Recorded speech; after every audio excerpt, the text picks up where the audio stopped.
Today, 26th February 2026. Welcome to Parliament TV, the only station which is dedicated to bringing Parliament closer to you. Now, business is expected to commence at 14:30 hours, and on live commentary, my name is Joe Muyunda Akatama, and of course, my sign language interpreters, Chola Kaoma and Jason Manda. We go straight to look at the business which was considered on the floor of the House yesterday, 25th February 2026. Now, when business commenced yesterday, Madam Speaker did make two announcements. In the first announcement, Madam Speaker recognized the presence in the public gallery of students from the University of Zambia Development Studies Association in Lusaka District, and Madam Speaker, on behalf of the National Assembly of Zambia, welcomed the students to the institution. In the second announcement, Madam Speaker recognized the presence in the public gallery of pupils and teachers from Queen Tabitha Muntu QTM School, Valley Legas Academy in Chongwe District, and Madam Speaker, on behalf of the National Assembly, welcomed the visitors to the National Assembly. Thereafter, two urgent matters without notice, understanding order 142 were raised, and the first one did come from Mr. Bright Nundwe, who is Chawama constituency member of Parliament. He did raise the matter on the alleged inefficient service delivery at Chawama Level 1 Hospital and other public health facilities in Lusaka District, despite the implementation of the smart care system, and this matter was not admitted.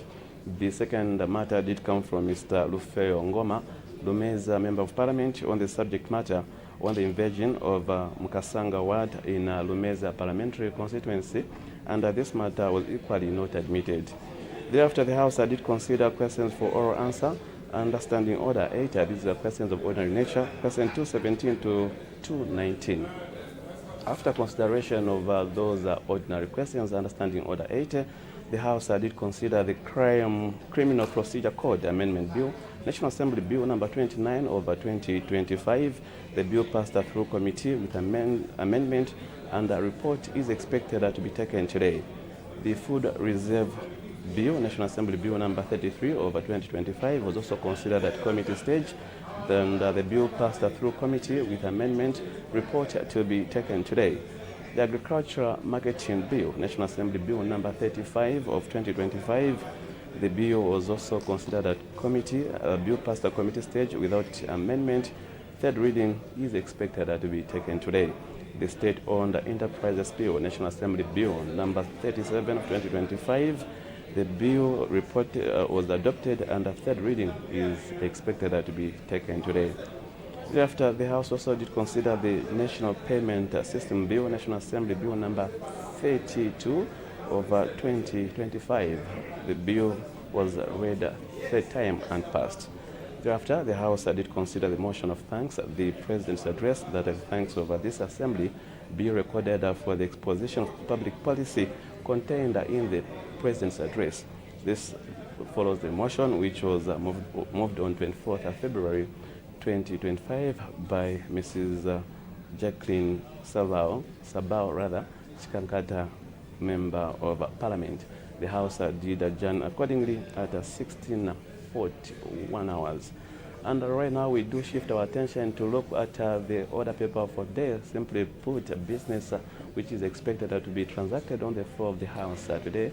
We do expect announcements, if there will be any, urgent matter without notice, understanding order 142, if there will be any, and of course two presentation of government bills. We also do expect 9 ordinary questions and 5 bills to be considered at report and third reading stages. Right now, we now look at the details of the order paper. The Minister of Transport and Logistics is expected to present the Civil Aviation Amendment Bill, National Assembly Bill number 3 of 2026. The bill seeks to enhance the regulation and oversight of civil aviation security, revise penalties relating to offences committed on board a civil aircraft, provide for the declaration of danger areas and prohibited areas, and provide for matters connected or incidental to the foregoing. And the Minister of Transport and Logistics again is expected to present the Civil Aviation Amendment Bill, National Assembly Bill number 4 of 2026. The bill seeks to revise the composition of the board of the authority, enhance civil aviation security, among others. And then now we take a look at some of the questions understanding Order 8. These are ordinary questions. We do have question 220 coming from Mr. Kalare Mukosa.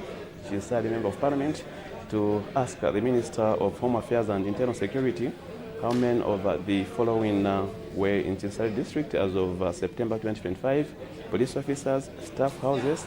B, whether the government has any plans to construct additional houses for the police in the district. If so, when the plans will be implemented, and if there are no such plans, why? Again, Mr. Kalari Mukosa has a question to the Minister of Infrastructure, Housing and Urban Development. He wants to find out when the construction of the Paul Mushindo University in Chinsali District will be completed, at what percentage of completion the project was as of September 2025, what the estimated cost of the outstanding works was as of date at B, and who the contractor is.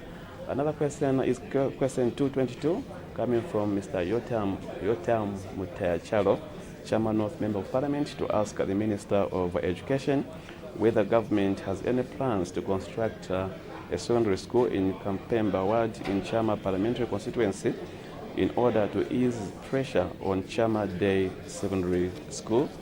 In B, if so, when the plans will be implemented, and if there are no such plans, why? Mr. Mulenga Fuve Chilovi, Member of Parliament, has a question to the Minister of Local Government. He wants to find out whether the government has any plans to grant loans to youths who have acquired skills through training sponsored under the Constituency Development Fund to enable them to start businesses. If so, when the plans will be implemented. We also have questions coming from Mr. Justin Kapema Pambashi, Member of Parliament. He has a question to the Minister of Local Government and Rural Development. And Mr. Mukosa also has a question to the Minister of Finance and National Planning. He wants to find out what the staff establishment of Tax Appeals Tribunal was as of August 2025, how many members of staff there were of date above, and how many cases of the tribunal handled from 2018 to August 2025 year by year. Thereafter, the House is expected to consider 4 bills at different stages. And as you can see on your screen, Madam Speaker's procession making its way into the chamber. Business is expected to commence at 14:30. Right now, we take you to the chamber for the live parliamentary proceedings. Good afternoon. Madam Speaker.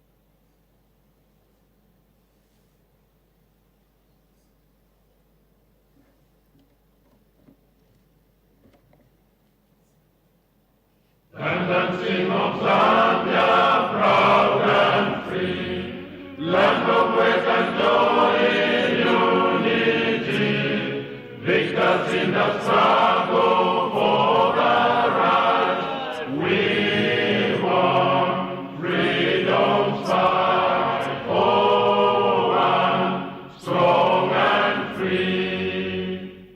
Africa is our own motherland, fashioned with and blessed by God's own hand. Let us all our people join as one, brothers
Almighty God, who in your infinite wisdom and providential goodness has appointed the officers of leaders and parliaments for the welfare of society and the just government of the people, we beseech you to consider with your abundant favor us, your servants, whom you have been pleased to call to the performance of such important responsibilities in this land. Let your blessing descend upon us here in Parliament assembled, and grant that we may, as in your presence, treat and consider all matters that shall come under our deliberation, in so just and faithful a manner as to promote your honor and glory, and to advance the peace, prosperity, and welfare of our country, and of those whose interests you have committed to our church. Amen.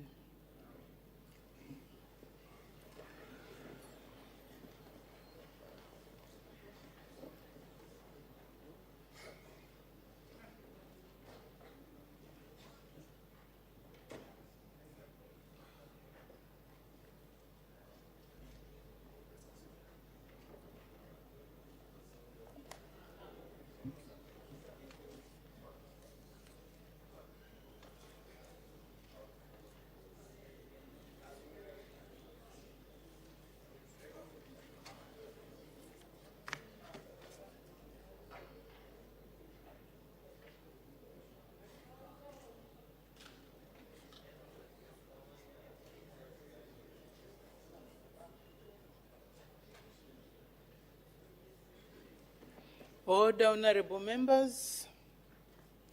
I have two announcements. The first announcement, honorable members, I wish to recognize the presence in the public gallery of pupils and teachers from Ndola Trust School in Ndola District.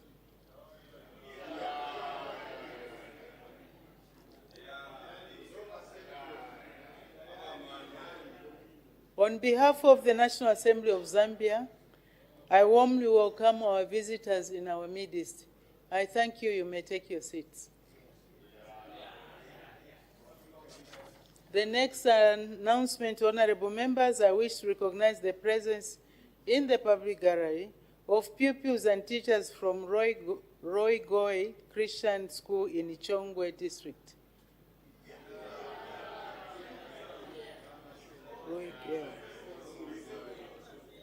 On behalf of the National Assembly of Zambia, I warmly welcome our visitors in our midst. I thank you. You may take your seats.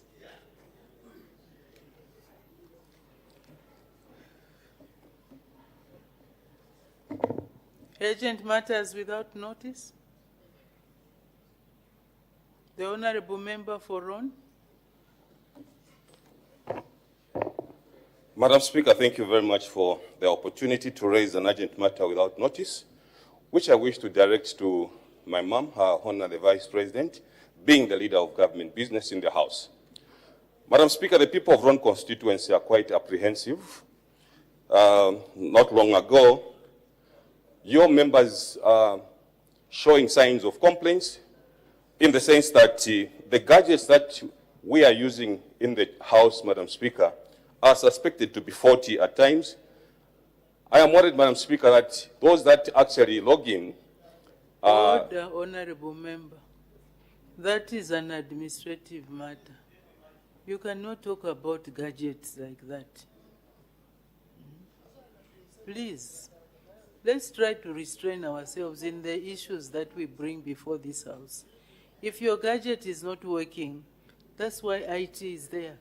Even when you are voting, you are asked, have you voted? Those who have not voted or have challenges, they are asked to indicate so that somebody goes to help them. So please do not blame our gadgets. They are working. We have verified them. We have assessed them. They are 100% functional. So, Honorable Member for Ron, if you have an issue, please, you can come to the clerk's office or to my office. We can look at your complaint. Sorry? Oh, okay. But we never even rehearsed, so I am a prophetess. On a lighter note. Thank you very much for that. The Honorable Member from Pika. Thank you so much, Madam Speaker, for this opportunity given to me to raise an urgent matter without notice. Madam Speaker, most recently the U.S. ambassador to Zambia indicated that the United States had stopped giving aid to countries unless it's trade-based aid. And they had sought our government to sign an agreement with them. In today's publication of TRT Africa, they have indicated that Zambia has become the latest country to reject the $1 billion health funding package that is tied to access to sensitive data of citizens. Madam Speaker, I therefore direct this urgent matter without notice at Honor the Vice President. This matter, Madam Speaker, will give the government to come and explain through this House to the Zambian people what is happening regarding aid from the United States, unlike what is being portrayed right now, where citizens do not even have information about an important sector such as the health sector. Madam Speaker, I thank you. Thank you very much, Honorable Member from Pika.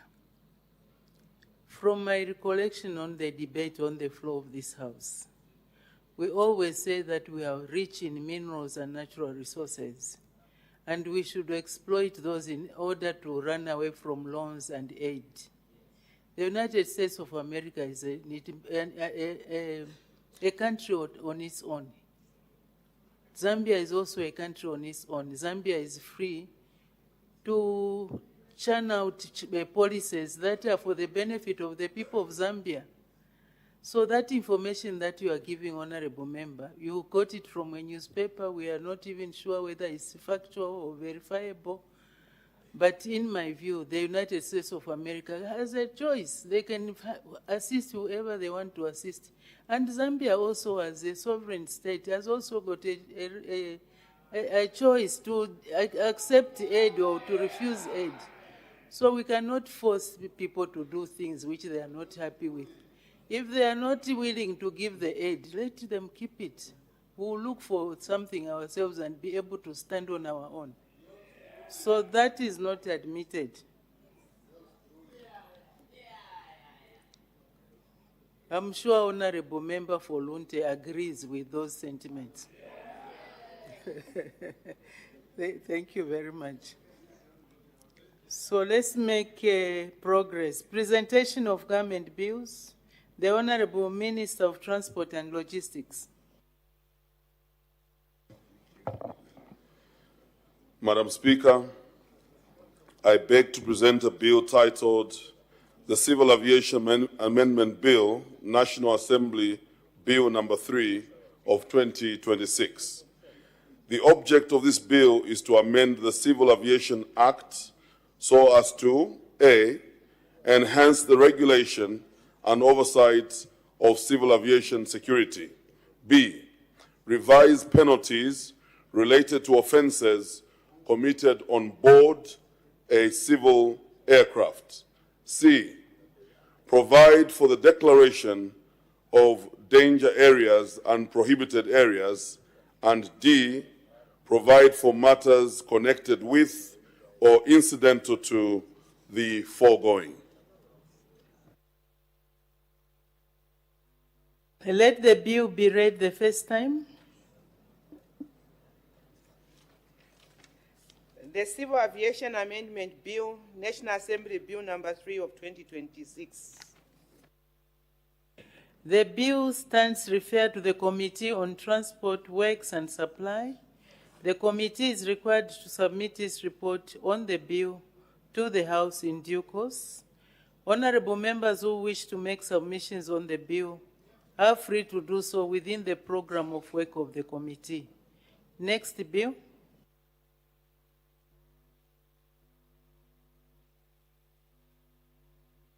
The Honorable Minister of Transport and Logistics. Sorry. Madam Speaker, I beg to present a bill titled the Civil Aviation Authority Amendment Bill, National Assembly Bill number 4 of 2026.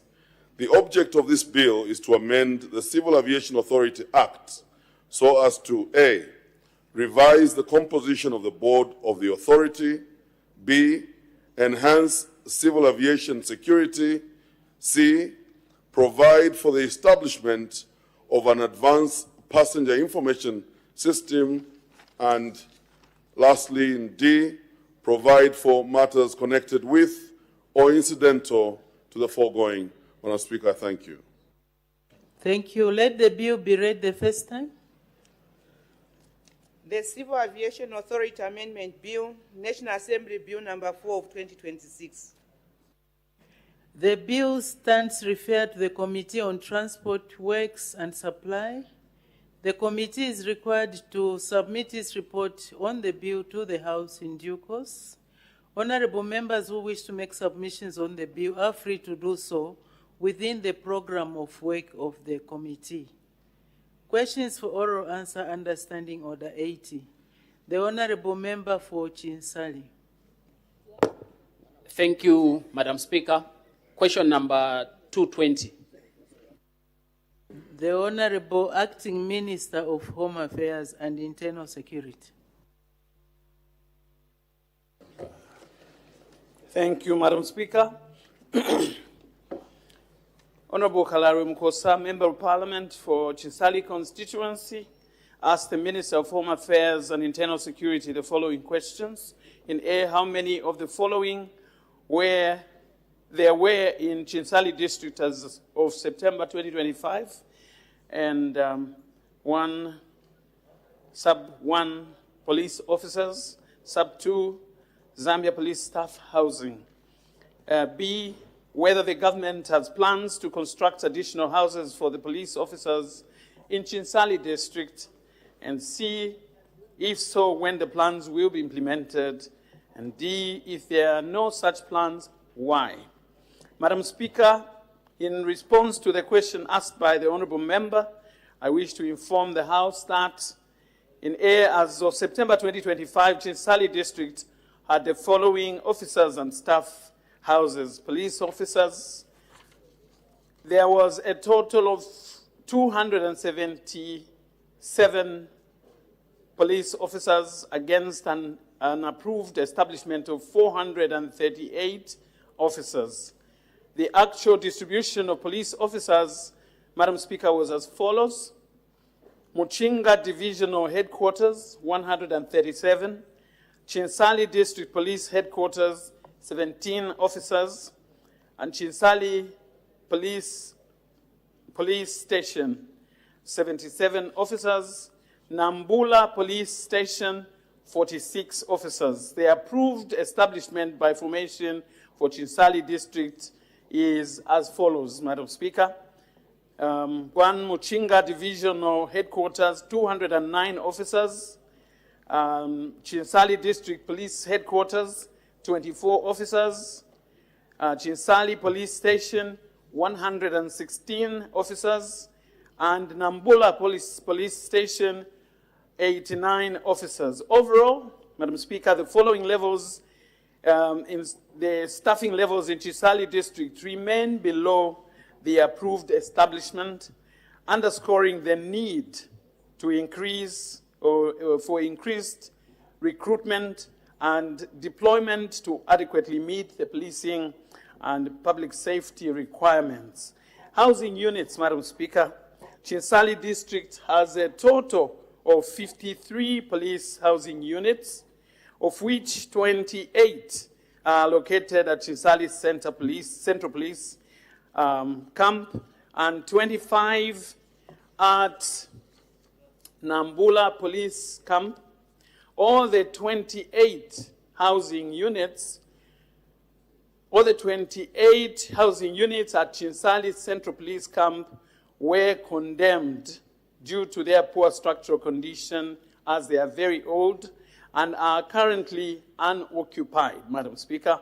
Consequently, officers vacated the camp and were placed on housing allowance. At Nambula Police Camp, out of the 25 housing units, 18 are occupied, while 7 are in a deplorable condition and remain unoccupied. Madam Speaker, B, the government indeed has plans to construct an additional 450 houses on the 20 hectares of land that were offered to the Zambia Police Service by the Chinsali Municipal Council. Under C, the plans will be implemented when funds are made available.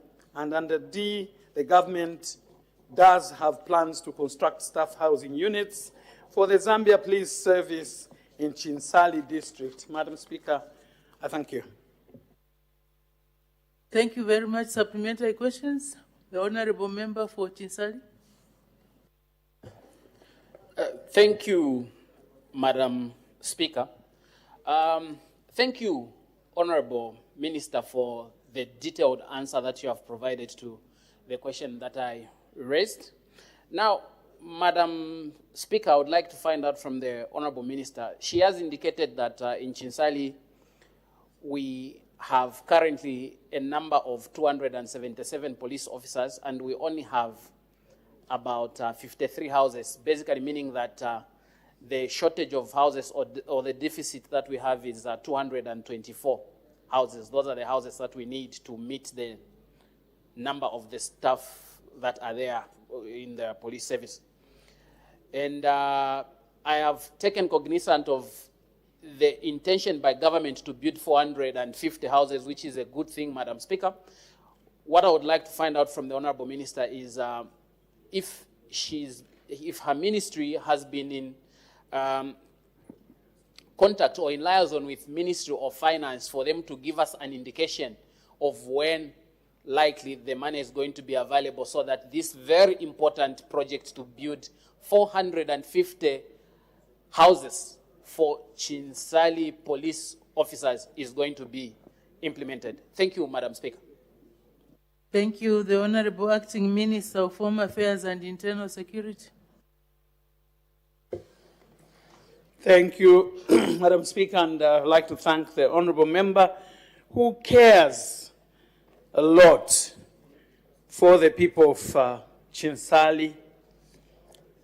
Madam Speaker, I want to acknowledge to the Zambian people, to the people of Chinsali in particular, and to assure them that the ministry is indeed in the process, as has been indicated here, of putting in place a plan as according to what we are seeing, that is more recruitments by this government for police officers across the country, allocated across the country, and indeed allocated to Chinsali as well.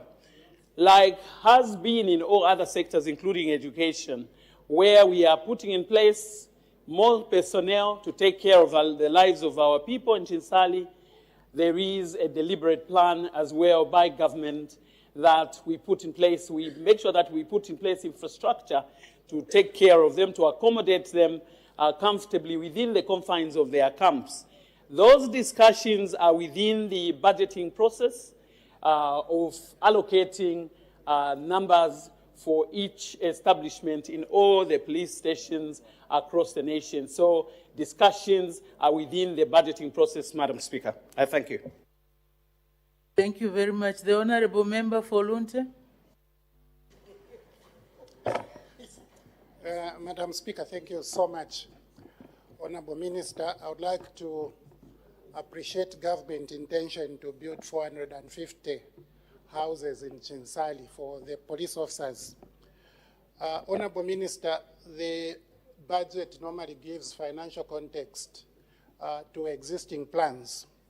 For those members of the public, in particular those from Chinsali who would like to peruse government plan to build 450 houses, in what government planning document is that plan actually sitting? Thank you, Madam Speaker. Thank you. The Honorable Acting Minister of Home Affairs and Internal Security. Madam Speaker, I would like to thank the Honourable Member. Having been a minister in the previous government. The honorable member knows how the processes go. To identify a particular budget, a particular document that has that information, I think he would be putting aside what he knows that once you go into a financial year, you begin to look at one financial year, like 2026, you begin to look at what you will include in the next budget, the next financial year, which is 2027. So as that is being compiled, at this moment you cannot cite any other process other than the budgeting process, Madam Speaker. I thank you. Thank you. The Honourable Member for Chinsali. Thank you, Madam Speaker, and thank you, Honourable Minister, for the answer that you provided. Honourable Minister, I would like to find out on the issue of the establishment and the police officers. In Chinsali, the establishment, or rather the number of police officers that we need to have in total is 438, and currently we only have 277, speaking to us that we have a shortfall of 161 police officers in Chinsali. Now, when you look at Chinsali now, it has grown, and we need these police officers to come to this number, 438, so that we ensure that there is peace and order, and the people of Chinsali need the security, they need to be protected. When are we likely to have this shortfall filled, or when are we expecting the next recruitment, so that some of the youth from Chinsali, you know, me as a responsible member of parliament from Chinsali, I expect that when there is the recruitment, the youth from Chinsali should be considered. So when are we expecting the next recruitment, so that even the youth from Chinsali should be recruited as police officers, so that they help in feeding this shortage that we have of 161 police officers? I thank you, Madam Speaker. Thank you. The Honourable Acting Minister of Home Affairs and Internal Security. Thank you, Madam Speaker, and thank you to the Honourable Member. Honourable Member for Chinsali should be assured that, based on past experience, when there's been a recruitment by the ministry, by the police service, equity has been ensured, that every location is considered and allocated. And so he must be assured, based on that, that the next processes that follow will follow the same pattern and respond to all the needs of the Zambian people in their locations, and including the people of Chinsali when there is any other process, recruitment process that will come through. We recognize, Madam Speaker, that continuously we have personnel being recruited, but at the same time we've got those retiring, we've got those who are retiring, and those who are transferred. Alongside that process, there is always replacements that takes place as well. So the ongoing replacements that go on are an opportunity for the people of Chinsali, and at the same time, any other new recruitments that will follow, we know that the people of Chinsali will also be taken care of. I submit. Thank you very much. Next question. The Honourable Member for Chinsali. Thank you, Madam Speaker. Madam Speaker, these honourable members, they are complaining that I'm the only one asking, as if I'm the one who told them not to. So maybe what we should do, when they get paid, they should get a 200, it should come to me, since they have just escorted me. Madam Speaker, question number 221. Okay, thank you. The Honourable Acting Minister of Infrastructure and Housing and Urban Development.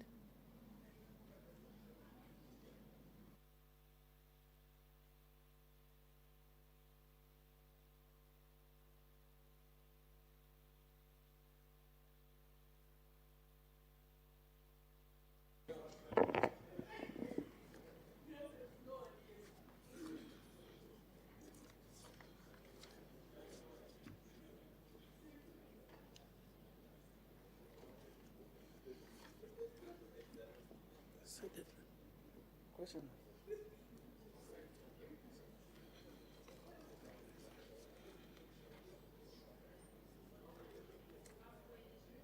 Question 221. Is that post? 221. Is it for Mr. Kapianga? Okay, it is written Mr. Kapianga. No. Question 221. It's a revised order paper. It's a revised order paper. So.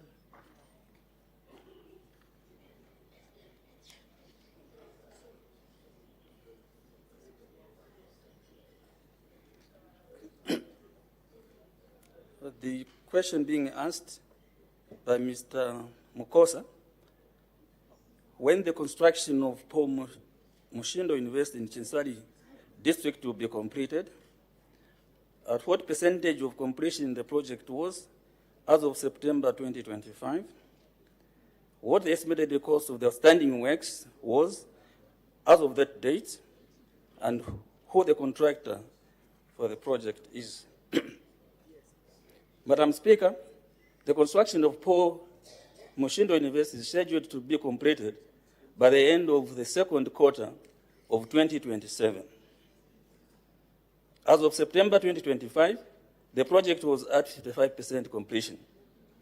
And say the estimated cost of the outstanding works as of September 2025 is 140,616,220 kwacha 25 ngwe. And D, the contractor undertaking the construction is Huajiang Investments Limited. I thank you, Madam Speaker. Thank you very much. Supplementary questions? The Honorable Member for Chinsali.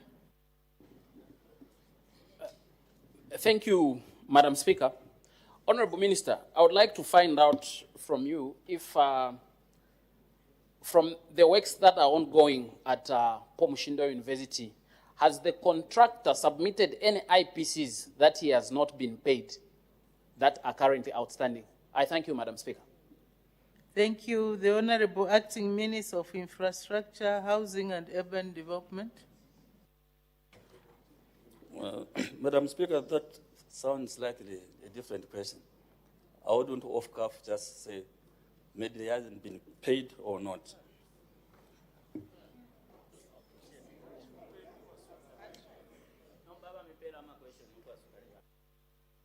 Okay, so that question cannot be answered because it was not contained in the original question.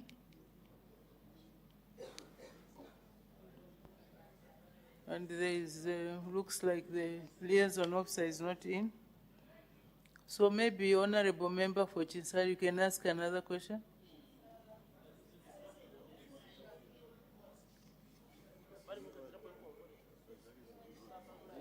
Sorry, Madam Speaker. For the first question, I didn't hear the answer because basically what I wanted to establish is if the contractor is owed any money that he has not been paid, which is going to be a hindrance to his execution of the project, Madam Speaker. The Honorable Minister indicated that that question was not contained in the original question, so it has taken him by surprise, and therefore he could not answer that question.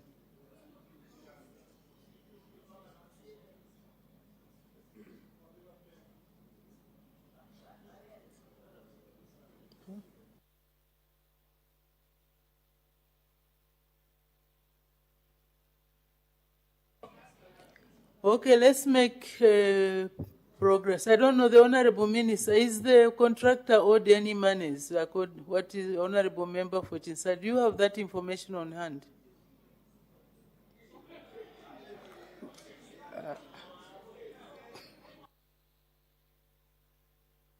Why are you, Honorable Members, having a field day? Okay, let's make progress. The Honorable Member for Lunte. Please stick to the question. Yes, Madam Speaker, I will stick to the question. In the Minister's response, he indicated that Paul Mushindo University is scheduled to be completed by the second quarter of 2027. Honorable Minister, how much money has been allocated in the 2026 budget for progress to be made this year towards the, meeting the target of second quarter 2027. Thank you, Madam. The Honorable Acting Minister of Infrastructure, Housing and Urban Development. Again, Madam Speaker, I would have to verify the estimates. I don't have off cuff now.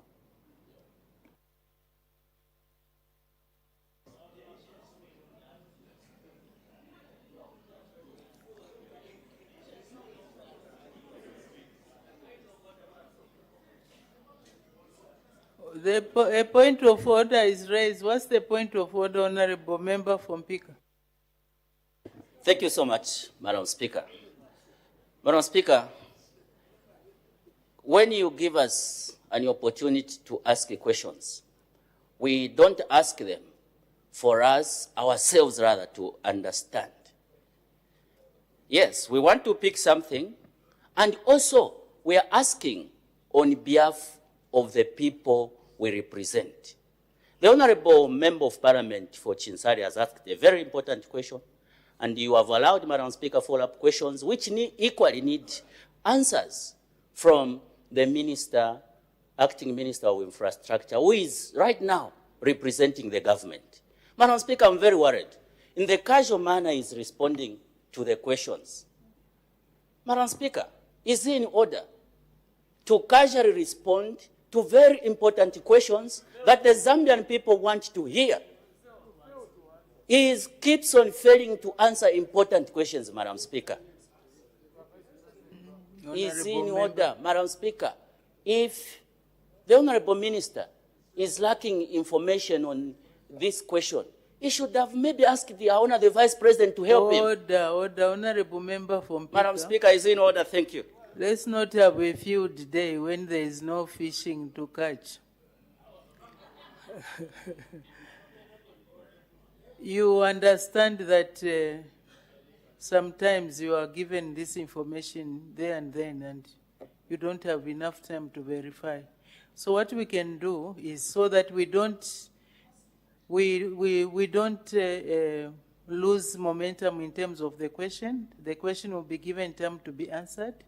We will have the question come back tomorrow, so with the maybe sufficient preparation. So question number 221 will be placed on the order paper tomorrow, and then the honorable members will have an opportunity to ask follow-up questions. Let's make progress. Next question, the honorable member for Chama North. Thank you, Madam Speaker. Question number 222.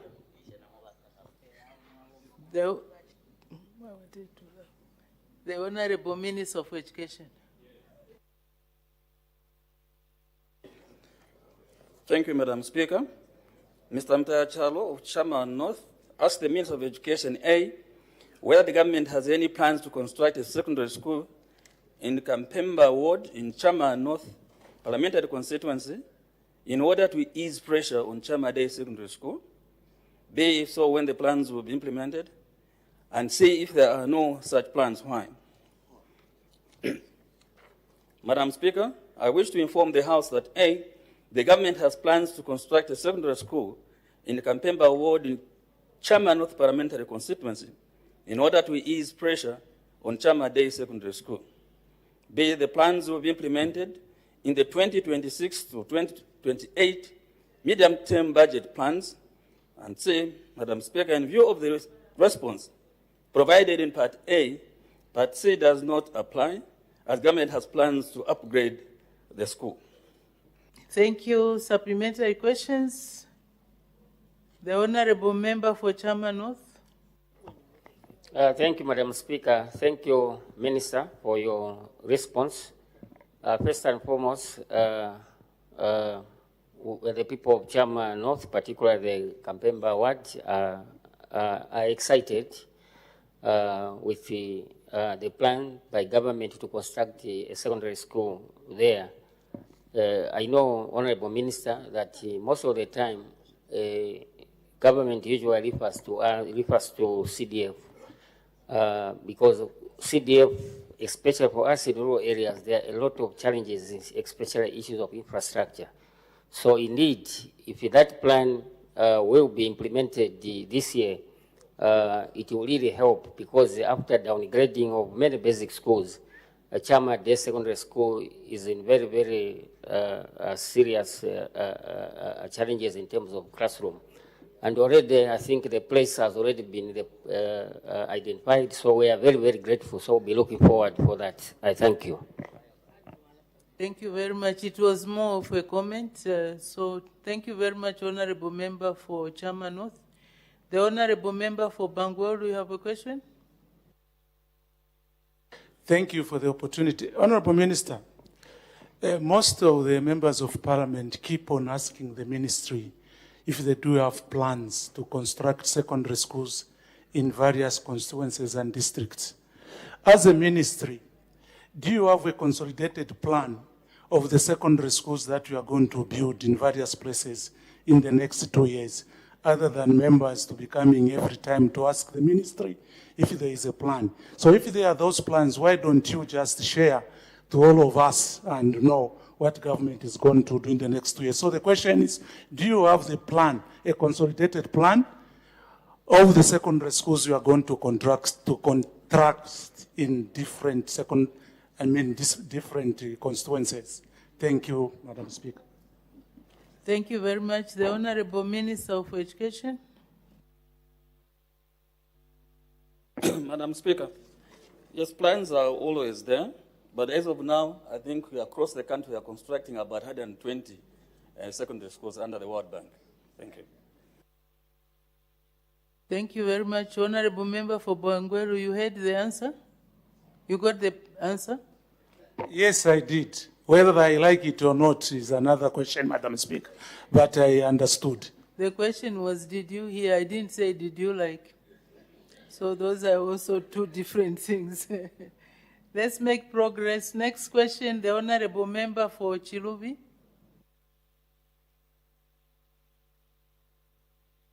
Is he in the house or joining us virtually?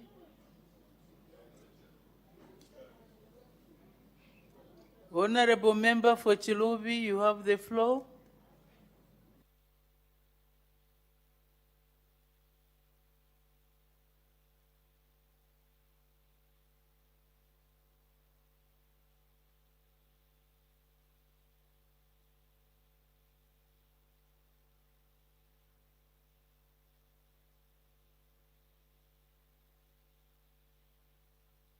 So since the Honorable Member for Chilubi is not in the house, he is not even logged in the virtual meeting, that question lapses. He didn't make any prior arrangements for anybody, only Honorable Member to ask the question on his behalf. So we make progress. Next question, the Honorable Member for Pambashe. Thank you, Madam Speaker, for according the opportunity to the people of Pambashe to ask a question. Question number 224. Thank you. The Honorable Minister of Local Government and Rural Development. Thank you so much, Madam Speaker. Madam Speaker, the Honorable Member of Parliament for Pambashe Parliamentary Constituency asks the Minister of Local Government and Rural Development why the construction of Senior Chief Mushota's Palace in Pambashe Parliamentary Constituency has stalled. At what percentage the completion of the project was as of December 2025? When the construction works will resume, what the time frame of the completion of outstanding works is, whether the government has any plans to engage a new contractor for the project, and if there are no such plans, why? In response, Madam Speaker, the question raised by Honorable Member of Parliament from Pambashe, I wish to inform this August House that the construction of Chief Mushota's Palace in Pambashe Parliamentary constituency is currently ongoing. The project was at 60% as of December 2025. The works have since resumed. The contractor, which is Zambia Correctional Service, will likely complete the works in March 2026. The government has no plans to change the contractor. The works may have delayed, but so far the structures are all roofed and the walls being plastered. Changing the contractor, Madam Speaker, may delay the works further as the tender processes take long. I thank you. Thank you very much. Supplementary questions, the Honorable Member for Pambashe. Thank you, Madam Speaker. Thank you, Honorable Minister, for the good response to the people of Pambashe. Madam Speaker, let me take this opportunity to thank the New Dawn government under the able leadership of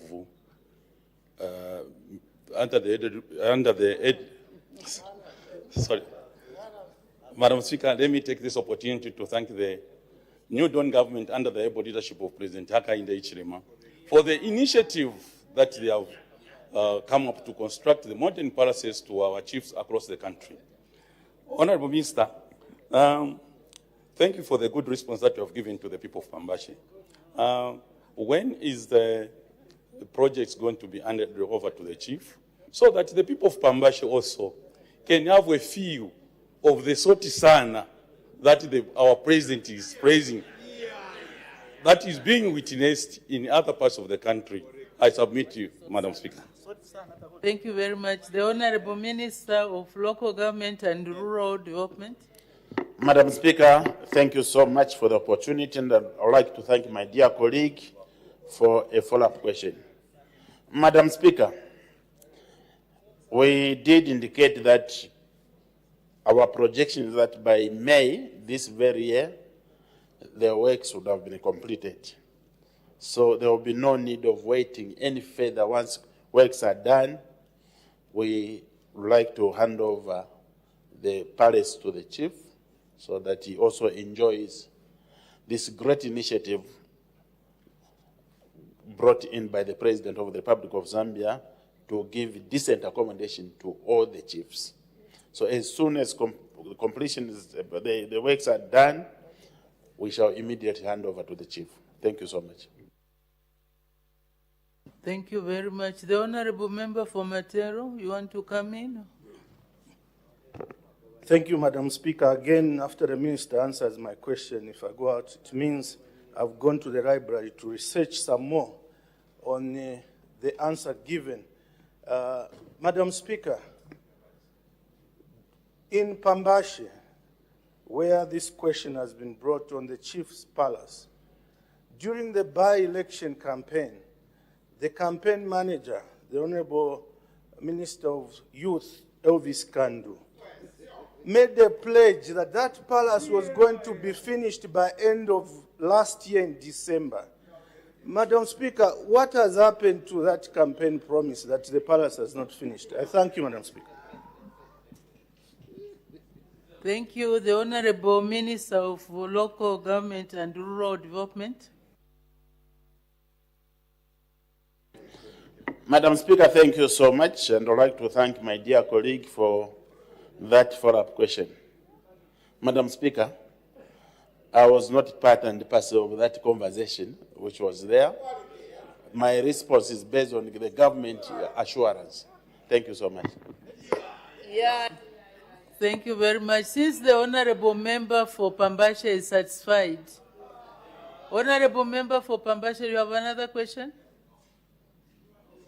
No further question, Madam Speaker. No further question. So we can make progress.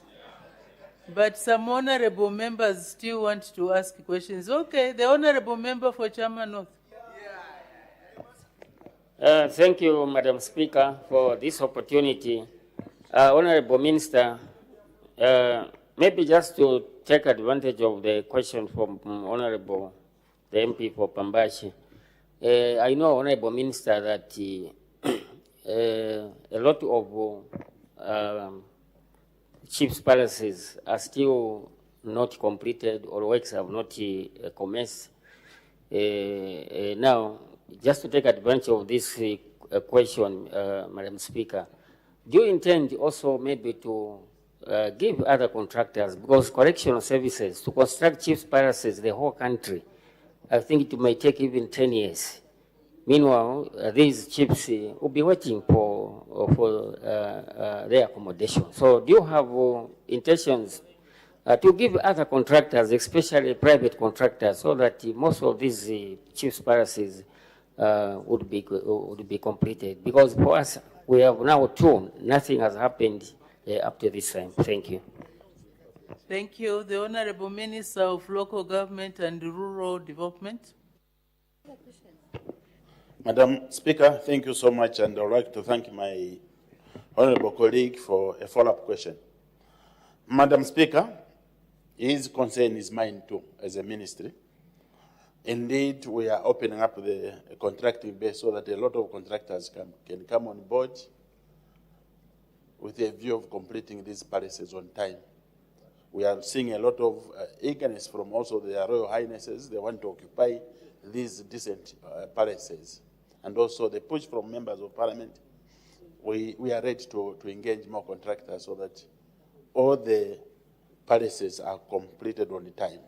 Thank you so much. Thank you very much. The last question will be from the Honorable Member for Mukushi South.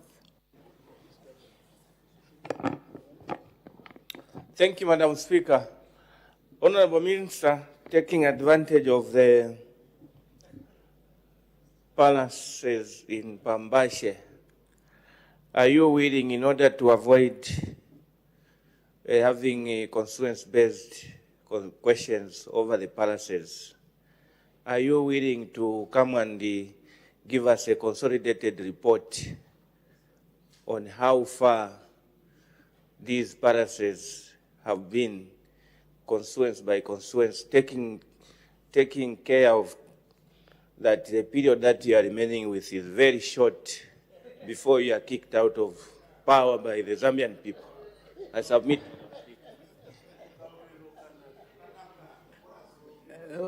All the honorable members, I was even saying to myself, wow, today is asking a good question, only to destroy it at the end. The Honorable Minister of Local Government and Rural Development. Madam Speaker, whenever our dear colleagues, members of parliament, raise questions, as government, our stance to give a clear assurance and a clear direction that the government is taking. Now, to be dragged on whether we have I have to give a comprehensive report before I'm kicked out, that is, I don't want to be political. I just want to do my work diligently. His request that we come up with a comprehensive report is my command, actually. We are very much willing to give a comprehensive report. After all, these are government resources. Great initiative by the president. Yes, there has been some delays here and there, but a comprehensive report for the members of the public to know we are 100% ready. Thank you so much. Thank you very much. I don't even know whether the Honorable Member for Mukushi South heard the answer, because he was enjoying himself, laughing throughout. So it's so. Oh, you've heard. That he's going to produce before. Okay, no, I. Anyway, at least you are in the house today. So let's make progress. The next question, the Honorable Member from Mpika.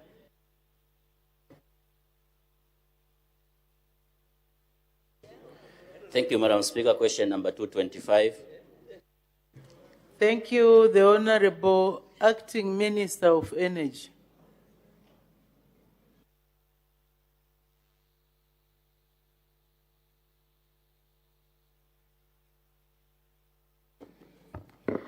Sorry, Madam Speaker, I have two questions. Which one? I didn't pick the question number. 225, Honorable Minister. Thank you. Madam Speaker, thank you. Honorable Kampianga, Member of Parliament from Pika, is asking the Minister of Energy a question in three parts as follows. A, whether government has plans to rectify the following areas in Mpika Parliamentary constituency. Number 1, Changalilo Clinic, 2, Mukonteka School, 3, Kapoko School, number 4, Chipundu Secondary School, number 5, Chifo Vole School, number 6, Sabwa School, number 7, Dick and Motengo Villages, and number 8, Mololesha School. If so, when the plans will be implemented, and C, if there are no such plans, why? Madam Speaker, our response is as follows. The government of the Republic of Zambia, through the Rural Electrification Authority, has plans to electrify the following in Mpika Parliamentary constituency. Number 1, Changalilo Clinic, Mukonteka School, Kapoko School, Chipundu Secondary School, Chifobole School, Sabwa School, Diki and Mutengo Villages, and Mulolesha School. B, Madam Speaker, the government of Zambia, through the Rural Electrification Authority, under 2026 work plan and budget, is implementing Kapoko Grid Intensification Project and Dik and Mutengo Villages Grid Intensification Project. The scope of works for Kapoko Grid Intensification Project involves the construction of 10.2 kilometers of 11 kV overhead lines, 14.3 kilometers of 400 voltage or volts overhead lines, and installations of 2 by 50 kVA, 2 by 100 kVA transformers at an estimated cost of 12.5. The main beneficiaries targeted were Kapoko Primary School, Mutale Village, Kafuko Village, Changailo Village, and surrounding areas. Madam Speaker, the scope of works for Dik and Mutengo Village Grid Intensification Project involves the construction of 2.96 kilometers of 11 kV overhead lines, 42 kilometers of 400 volts overhead lines, and installation of 6 by 50 kVA, 4 by 100 kVA transformers at an estimated cost of 20.7 million kwacha. The main beneficiaries targeted were Dik Village, Mtengo Village, Changailo Primary School, Mpepo Min Hospital Area, Chambeshi School, Rural Health Center, and surrounding areas. According to the Rural Electrification Master Plan, Madam Speaker, Changailo Clinic, Mukonteka Primary School, Champundu Secondary School, Chifovole School, Sabwa Primary and Mukonteka Primary School are scheduled for electrification in 2026. Madam Speaker, the names are very difficult from my cousins. I wish, according to the answers provided under A and B, Madam Speaker, C falls off. Thank you. Thank you very much. Supplementary questions, the Honorable Member from Pika. Thank you so much, Madam Speaker. for this opportunity to ask a follow-up question on the Honorable Acting Minister of Energy. Thank you, Honorable Acting Minister, for that response. And I would like to find out more details about Kapoko and Kapoko Dick and Mutengo. I heard you were mentioning something like a mini hospital, because in that area we do not have a mini hospital, Honorable Minister. It's just these are just villages within town. So I would like to have more details on Kapoko, particularly the implementation period, as well as Dicky. For your information, Honorable Minister, Dicky is within town, which is Musakanya Ward. Thank you. The Honorable Acting Minister of Energy. Thank you, Madam Speaker, and I want to thank the Member of Parliament from Pika for the added information. I just want to appreciate the information he has provided, or the points of clarifications. Suffice to say that I've given the overall focus for electrifying the areas that the Member of Parliament wanted to know.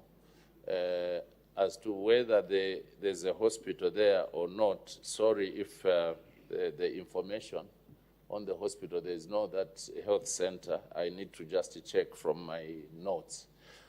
Thank you, Madam Speaker. Thank you very much. So we move the Honorable Member from Pika. Second question. Thank you, Madam Speaker.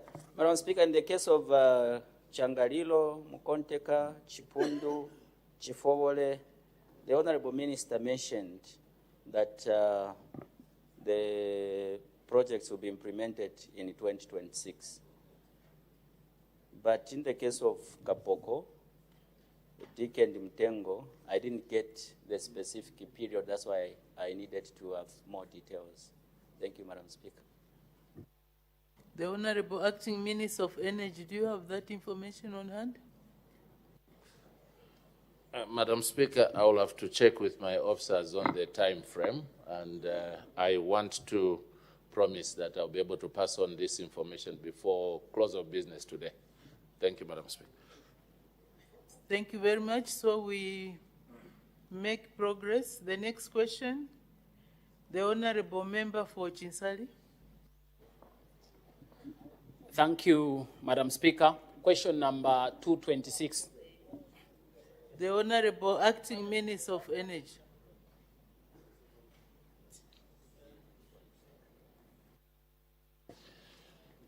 Thank you, Madam Speaker.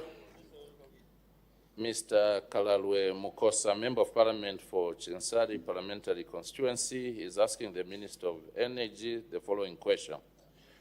A, whether government has plans to electrify the following villages in Nkakula Ward in Chinsali Parliamentary Constituency in the following areas: 1, Lameki; 2, Malala; 3, Kapululu; and 4, Mukova. B, if so, when the plans will be implemented, and C, if there are no such plans, why? Madam Speaker, our response is as follows. A, yes, the government of the Republic of Zambia, through the Rural Electrification Authority, has plans to electrify the under-listed villages in Nkakula Ward of Chinsali Parliamentary Constituency: 1, Lameki; 2, Mwalala; 3, Kapululu; and 4, Mukova. B, under the updated Rural Electrification Master Plan, the villages of Mlameki, Mwalala, Kapululu, and Mukova in Nkakula Ward of Chinsali Parliamentary Constituency have been earmarked for electrification beginning in 2027. To prepare for the electrification of the areas, Rural Electrification Authority undertook feasibility studies for Lamek Village in September 2025, while those in Mwalala, Kapululu, and Mukoba are scheduled for feasibility studies in the third quarter of 2026. Madam Speaker, government remains committed to the achievement of universal access to electricity for all Zambians by 2030. And C, plans are there as indicated in the above response. Thank you, Madam Speaker. Thank you. Supplementary question again. Honorable Member for Chinsali. Thank you, Madam Speaker. Thank you, Honorable Minister, for the detailed response that you have given to the question that I asked. Thank you very much. And I am grateful that you have indicated that government has plans to take electricity to Lamek, Mwalala, Kapululu, and Mukoba areas, all that are in Nkakula ward of Chinsali. Now, Honorable Minister, I would like to find out that you have said that this project will be implemented in 2027. Instead of maybe putting projects in one batch, is it possible that to make it more achievable, because when you put them together, it will be difficult for government to implement because the funds may not be adequate. Is it possible that it can be done in a manner that is more manageable by maybe starting with one area? Say, for example, you start with Lamek area, maybe in another year you do Mwalala, another year you do Kapululu, another year you do Mukoba, so that just like that we can be reducing the number of places that we have to take electricity to. Thank you, Madam Speaker. Thank you. The Honorable Acting Minister of Energy. Thank you, Madam Speaker, and I want to thank Honorable Member of Parliament for Chinsali for that question, but also to appreciate him for that good proposal. I must say that actually we are not doing a wholesome.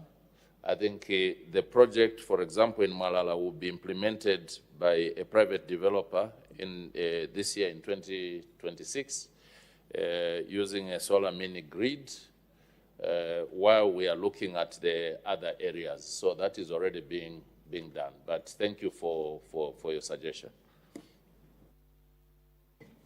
Thank you. The Honorable Member for Chinsali. Thank you, Madam Speaker.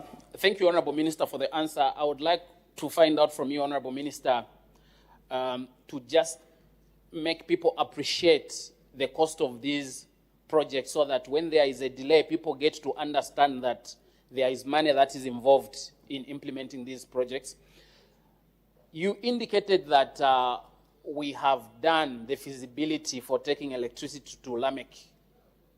How much was involved in implementing or executing this feasibility study so that we just have an idea of what we anticipate when the government starts taking the feasibility study for taking electricity to these other areas, that is Kapululu, Mukoba, and the other area, which is Kapululu, Mukoba, and Mwalala. Thank you, Madam Speaker. Thank you. The Honorable Acting Minister of Energy.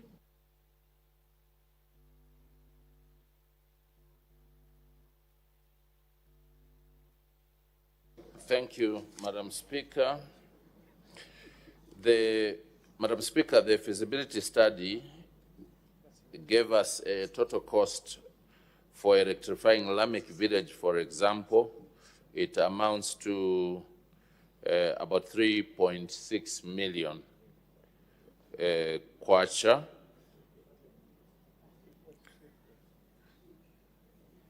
Then furthermore, as means of addressing lack of electricity in Nkakula ward in Chinsali, I think this is estimated, the total estimated cost is about 11.8 million kwacha. Madam Speaker, I thank you. Thank you very much. We make progress. The next question The Honourable Member for Chinsali.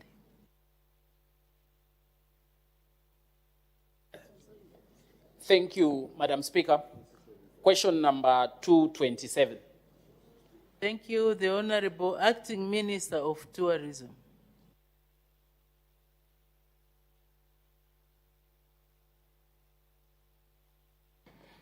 Thank you very much, Madam Speaker.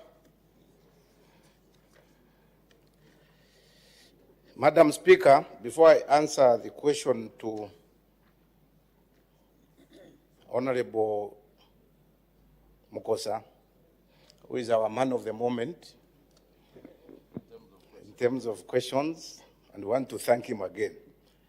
Let me, Madam Speaker, if you allow me to put the record straight, because in this House, Honorable Member for Matero insinuated that I had given a promise that in December, the palace for the Senior Chief Mushota will be completed. Madam Speaker, at no time did I promise the Senior Chief that in December, the palace will be completed. I wanted just to put the record straight. Yes, I was the campaign manager for Pambashi, and I would want these palaces to indeed complete. In fact, I thought you would have started by appreciating this government which has brought dignity to the traditional leaders. Instead of giving them handouts, we are giving them accommodation, we are giving them palaces, something that has never been done in the history of this country. So you should have first appreciated this government. But we are monitoring, in fact, we are monitoring what is happening there. The palace, as I'm talking to you now, maybe it is about 65, 70%. It will soon be completed, and our senior chief will be able to enjoy that particular palace. Having setting the record straight, Madam Speaker, I now come to the question asked by Honorable Kalalue Mukosa, who is asking the Minister of Tourism the following questions. In A, whether the government has conducted an assessment to establish the potential of the following sites in Chinsali district as tourist attractions. 1, Shambalakale House. 2, Lenshina Church in Kasoma village. And 3, Lobwa Mission. In B, if so, what the findings are. In C, what measures the government has taken in response to the findings. And in D, if an assessment has not been done or undertaken, why? Our response, Madam Speaker, government has conducted, that is in A, government has conducted assessments to establish the potential of Shambalakari House, Lenshina Church in Kasoma Village, and Lubwa Mission. So these 3 sites, assessments have been done. So these assessments were undertaken through structured heritage and tourism site inspections conducted by the Minister of Tourism through the National Heritage Conservation Commission and the Department of Tourism. This was part of the routine monitoring, conservation planning, and preparatory activities linked to provincial tourism development and investment promotion initiatives in Mchinga province. In B, what the findings are, Madam Speaker, the findings of the assessment were as follows. 1, Shambalakari House. The site was identified as having high national historical and tourism value as the retirement home of Zambia's first Republican president, Dr. Kenneth Kaunda. The house retains original artifacts and architectural integrity. However, it is a private property, Madam Speaker, which currently limits its use as a tourism attraction and subject to engagements with the Kaunda family it will be decided what plans will be implemented with regards to its potential development as a heritage house museum. Number 2, on Lenshina Church in Kasoma Village, the assessment confirmed that this site and the associated burial grounds are of exceptional historical, religious, and cultural significance, and it is linked to the Lumpa Church. Lumpa Church movement and Zambia's pre-independence history. The site is actively maintained by congregants, and attracts visitors. However, it lacks formal visitor facilities, interpretive signage, and structured site management. For Luba Mission, Madam Speaker, it was confirmed to be a site of outstanding national importance, being the birthplace again of Dr. Kenneth Kaunda and the first station of the United Church of Zambia. The assessment noted the presence of multiple heritage features, including historic churches, burial grounds, and the Kaunda family heritage sites. While the site remains protected as a national monument, some structures and burial areas require restoration and also improved visitor interpretation. What measures the government has taken in response to the findings? Madam Speaker, government has taken the following measures in response to the findings. Number 1, the continued legal protection and monitoring of Luba Mission under national heritage legislation, including engagement with other government departments for rehabilitation of burial grounds and monuments. Number 2, the ministry will consider engaging the provincial administration, Muchinga province, to initiate discussions with the Kaunda family with regard to the possibility and modalities to transform Shambalakali House into a tourism product, especially that it is private. Number 3, we have undertaken sensitization and guidance to local custodians and congregants at Lenshina sites to support site protection, visitor management, and also cultural integrity.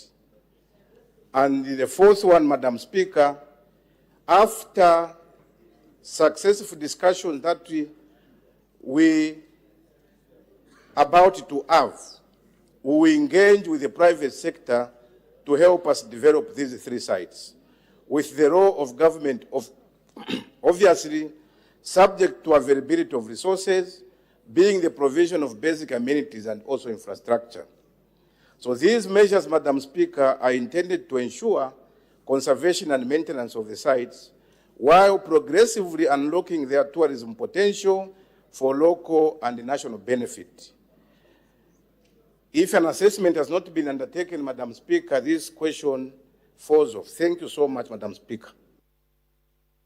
Thank you very much. Supplementary questions, the Honourable Member for Chinsali. Thank you, Madam Speaker. Thank you, Honourable Minister, for the response and for the work that the government has done so far in terms of doing more like an assessment of the tourism potential that is there in Lenshina historical sites, Shambalakale and Lubwa. Now, Honourable Minister, I've taken note that you've said as for Lubwa and Lenshina, you have tasked the provincial administration to more like make follow-ups. I wanted to ask, is it possible that we can task the members of staff from the Ministry of Tourism who may understand the importance of turning these places into operational tourism sites, because as a country, you know, we need to enhance domestic resource mobilization. And one way is to generate money through tourism. We can get tourists from outside and from locals. Now, if we just task the provincial administration, sometimes because that is not their core mandate.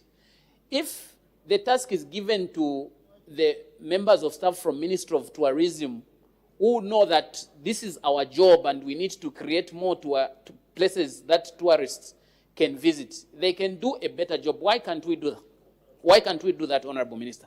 Thank you, Madam Speaker. Thank you. The Honorable Acting Minister of Tourism. Thank you, Madam Speaker, and thank you, Honorable Member, for that follow-up question. Indeed, I would just say it is possible, Madam Speaker, but I think there are also preliminary issues that need to be looked at. There are administrative issues and also issues that we may refer to those officers under Ministry of Tourism. So the discussions we are talking about first should be initiated by the administrators themselves. So for us to task the Muchinga province, it's just to start the process to the officers. So when we say that the provincial administration should be engaged, it's those administrative issues, the discussions, before we can get now to the real development of those sites. I thank you, Madam Speaker. Thank you very much. The Honorable Member for Chinsali.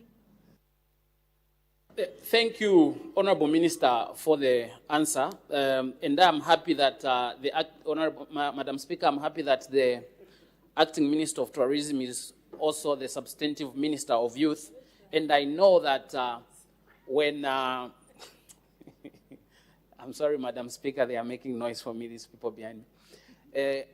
I know, Honorable Minister, that when these places starts functioning as tourism places, some of your youths will be employed there, and unemployment among the youths is going to reduce.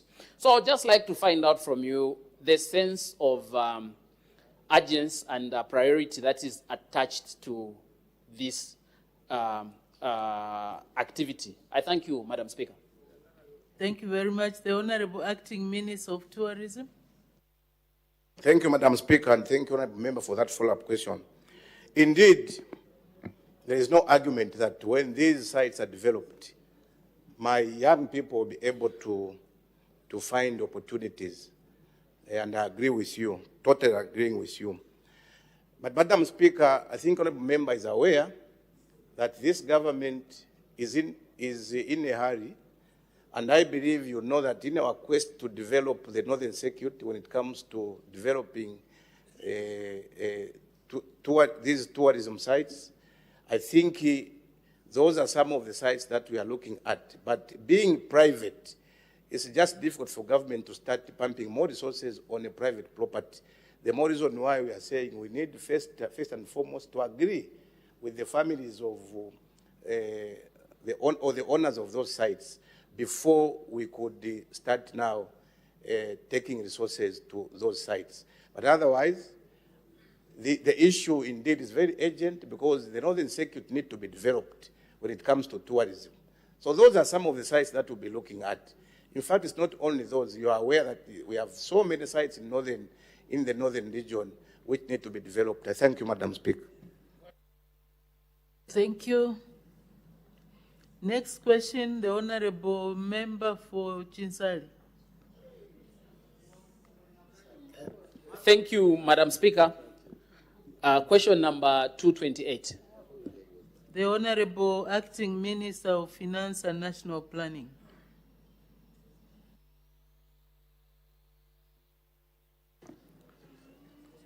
Thank you, Madam Speaker. Mr. Kalalwe Mukosa, to ask the Minister of Finance and National Planning a three-part question. A, what the staff establishment of the tax appeals tribunals was as of August 2025. B, how many members of staff there were as of the date above, and C, how many cases the tribunal handled from 2018 to August 2025, year by year. Madam Speaker, our response is as follows. A, the staff establishment of the Tax Appeals Tribunal as of August 2025 was 5. 5 full-time members of staff as follows. 1, registrar. 2, accountant. 3, administrative secretary. 4, legal assistant. And 5, driver. B, Madam Speaker, there were 5 members of staff as of August 2025 as per staff establishment. C, Madam Speaker, 64 appeals were filed between 1st January 2018 and 31st August 2025. Further, Madam Speaker, the number of appeals handled year by year was as follows. 2018, 5. 2019, 16. 2020, 8. 2021, 7. 2022, 5. 2023, 11.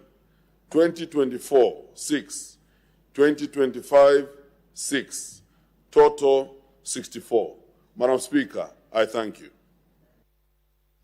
Thank you. Supplementary questions, the Honorable Member for Chinsali.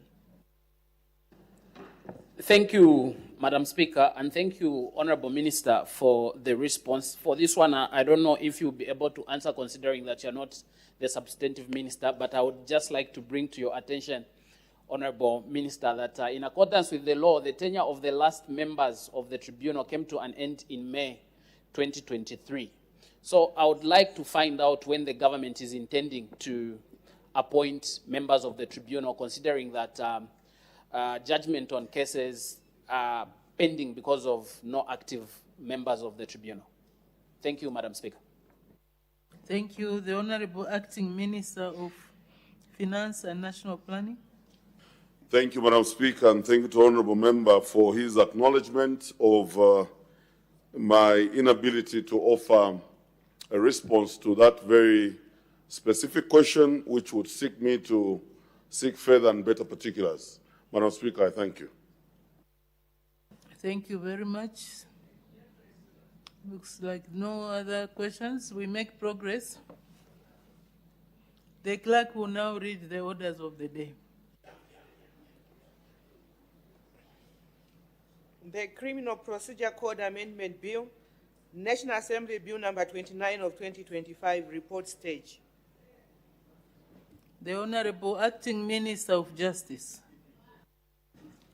Madam Speaker, I beg to move that the report of the committee be adopted.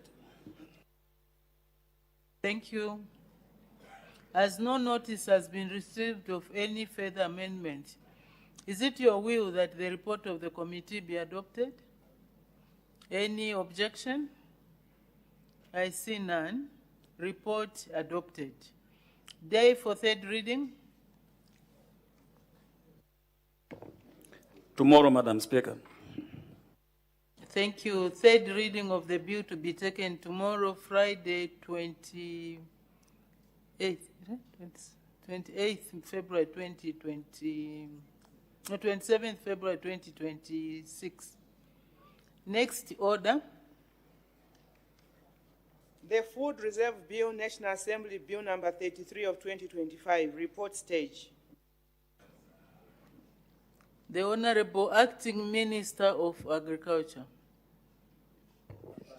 Thank you, Madam Speaker. Madam Speaker, I beg to move that the report of the committee be adopted. Thank you. As no notice has been received of any further amendment, is it your will that the report of the committee be adopted? Any objection? I see none. Report adopted. Day for third reading? Madam Speaker, tomorrow. Thank you. The third reading of the bill to be taken tomorrow, Friday, 27th February 2026. Next order. The Agricultural Marketing Bill, National Assembly Bill number 35 of 2025, third reading. The Honorable Acting Minister of Agriculture. Madam Speaker, I beg to move that the bill be now read the third time.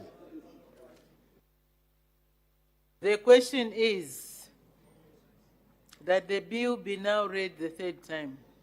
Any debate? Any objection? The question is agreed to. Let the bill be read the third time. The Agricultural Marketing Bill, National Assembly Bill number 35 of 2025. Next order. The State-Owned Enterprises Bill, National Assembly Bill number 37 of 2025, third reading. The Honorable Acting Minister of Finance and National Planning. Madam Speaker, I beg to move that the bill be now read the third time.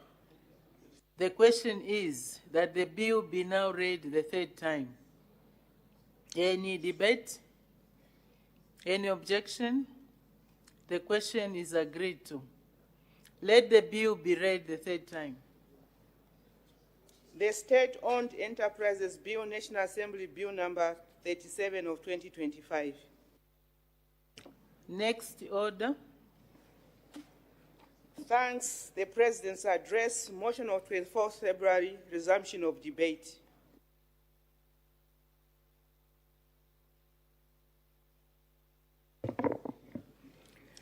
When the House adjourned yesterday, Wednesday,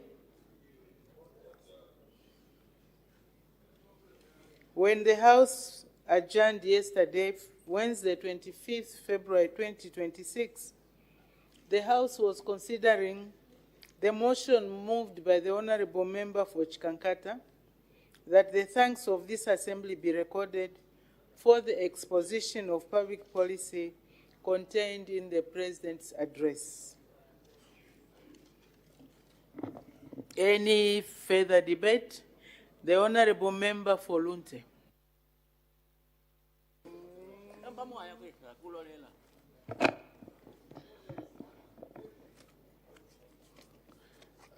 Thank you so much, Madam Speaker. Madam Speaker, according to Article 9(2), the President shall once in every year report to the National Assembly the progress made in the application of the national values and principles specified under this part. Madam Speaker, Article 8 establishes those national values. It's impossible for me to speak to all the 6 values. I'll speak to one, which is number 4, this particular pillar. The President said, and I quote, "To ensure access to quality education, we have recruited 41,917 teachers. This year, an additional 2,000 teachers will be recruited." Madam Speaker, which one is a relevant period? When did UPND recruit the 41,000 teachers? And so this 41,000 has got nothing to do with the year for which the President is reporting. And the 2,000 that is promising, it's a futuristic promise. He should wait to report on this promise if he's voted back into office. Madam Speaker, here is the other thing the President said. We have also scaled up support to vulnerable girls through the Keeping Girls in School initiative. The program benefited 127,233 girls in 2025 from 38,551 in 2021. Madam Speaker, what is 2021 doing in the presidential report? Because the President cannot be comparing 2021 and 2025 when he had an opportunity to report in 2022, 2023, and 2024. I find this particular item in his report as irrelevant. Madam Speaker, the President said they have increased the CDF from 1.6 billion million to 40 million kwacha. Madam Speaker, 1.6 existed in 2021. But the 40 million is talking about cannot even be referred to because they are moving from 36 million to 40 million. The president needed only to talk to the incremental amount of less than 4 million kwacha. But look, this idea of politicking, and I hear questions from my honorable colleagues, which I expected. Order, honorable member for Lunte. Order. Let's put the presidential address in context. Let's read it in context. Let's not isolate and start picking that this was not supposed to be there, this was supposed to be there. Because the president was giving a brief on what has happened from the time that 2021 to now. So if your honorable member for Lunte believes that the information that the president was giving was contained in his previous speech of 2025, then maybe you can say this was reported, it's repetitive. But if it wasn't reported, don't you believe, honorable member for Lunte, that somebody has to give context to what they are talking about so that they give a full picture of what was obtained, what has happened, and what is happening? So let's put the debate in context, honorable member for Lunte. You may continue.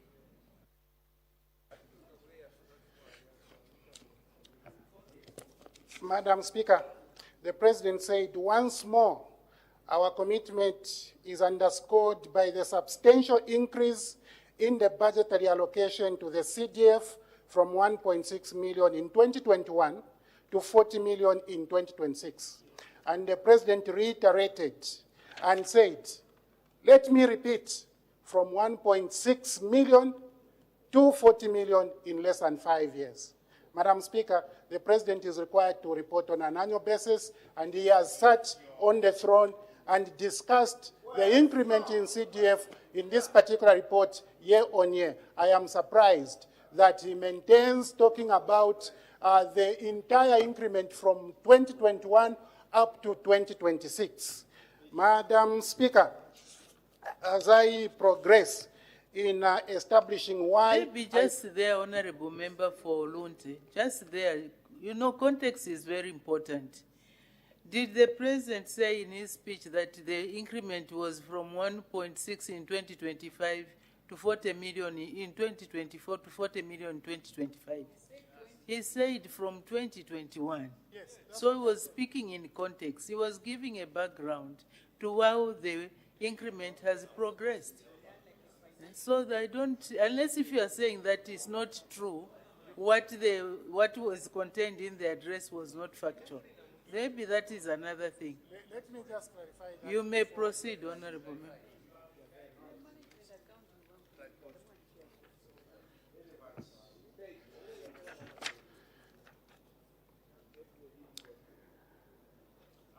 Madam Speaker, our administration remains focused on reducing overcrowding in correctional facilities to safeguard the dignity of inmates. Madam Speaker, remaining commitment is not progress. It needed not to appear in the report of progress. Madam Speaker, to facilitate speedy dispensation of justice, government has deployed... Sorry, honorable member for Lunte, there's an indication for a point of order. The honorable member for Mongo Central, what's the point of order? Thank you very much, Madam Speaker, for giving the people of Mongo Central a chance to raise a very serious point of order in accordance with Standing Order number 71. Madam Speaker, the Honorable MP for Lunte, who is speaking, who is currently on the floor of the House, keeps referring to the President, keeps saying that he should just speak to what has been achieved in this past year. But we know when the President came here, he was reporting on the progress made by the UPND government on values since we took over. So is it in order to keep saying that the President should just stick to 1 year of his presidency, the past 1 year, when he knows we've been making progress since 2021.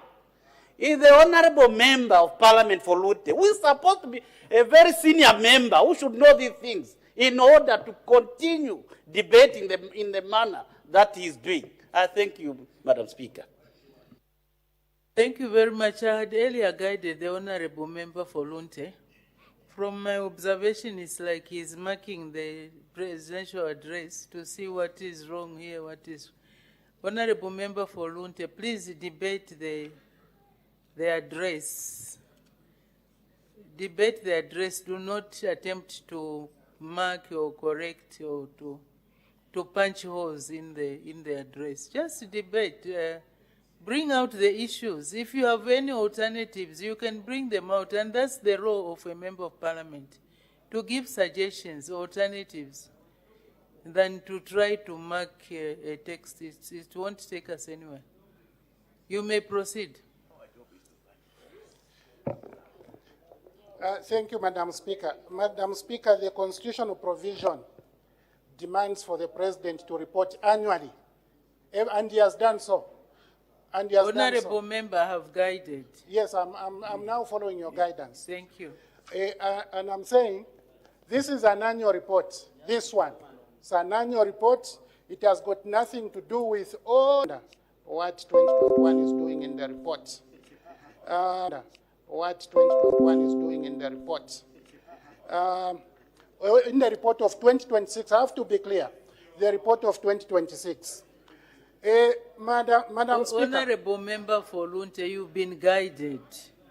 You've been guided that this is a consolidated report. Why? So, Why I don't know whether you want us to read the Constitution word by word so that we start interpreting. That is not our role to interpret the Constitution. Please debate the speech, the address of the President. I'm reading. Proceed. What I'm saying is don't mark. You are not the teacher. I'm not marking, Madam Speaker. I'm showing why I regard this speech to have been a poor one. This is what I'm saying, Madam Speaker. Then just say that the speech was poor, or the address was poor, if that is your view. If that is your view, and say why you are saying it was poor. But to start saying it was not supposed to contain this and that, that is not debating. You are marking. May the honorable member continue as guided.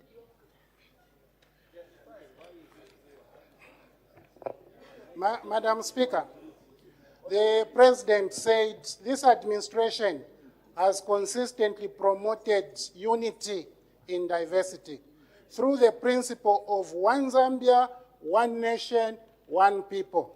Madam Speaker, in Zambia, there's no principle of one Zambia, one nation, and one people. The coat of arms has got one Zambia, one nation. The one people cannot be added because if you add one people, you are diluting the legacy of Dr. Kaunda. Madam Speaker, and adding a theoretical, amending the coat of arms. Order. Amending the coat of arms. Order, honorable member for Lunte. The legacy for Dr. Kaunda. We are not supposed to engage into all this. We want to give you time so that you can debate without any interruption. One Zambia, one nation. So if Dr. Kaunda's legacy was one Zambia, one nation, we should just continue one Zambia, one nation. We cannot improve on it. We can improve on the legacy. When you take power also, whenever that will be, you also be able to improve on it.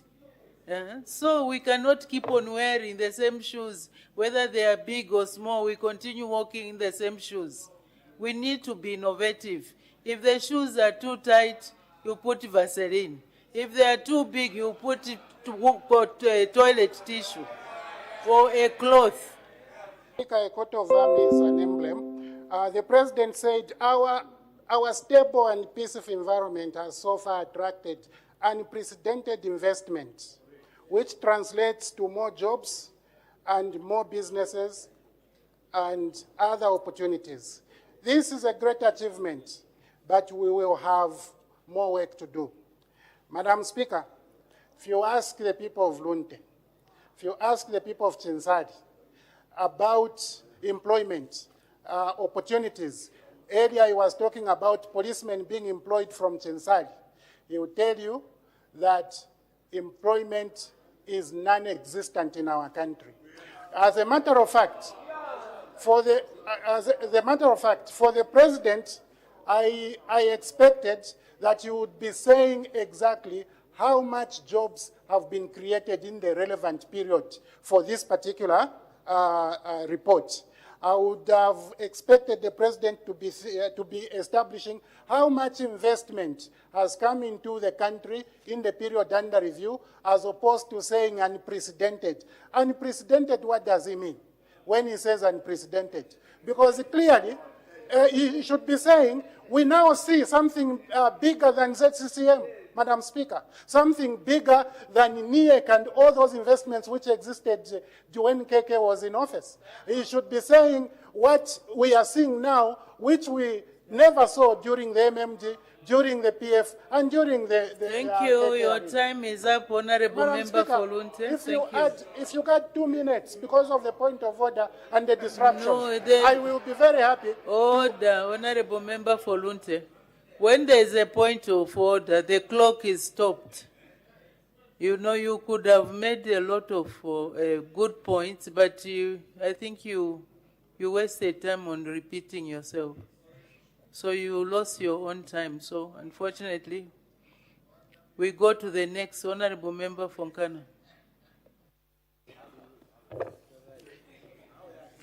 Madam Speaker, the President has expected in the Constitution in Article 9 to address the nation in regards to what government has done in promoting the values and principles that are espoused in Article 8 of our Constitution, which values and principles, among many others, includes morality and ethics, patriotism and national unity, democracy and constitutionalism, sustainable development, good governance and integrity, and others.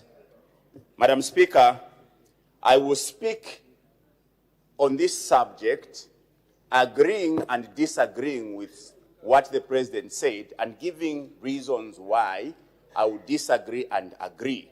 And I will endeavor to speak to issues that are in public domain so that I'm not caught offside.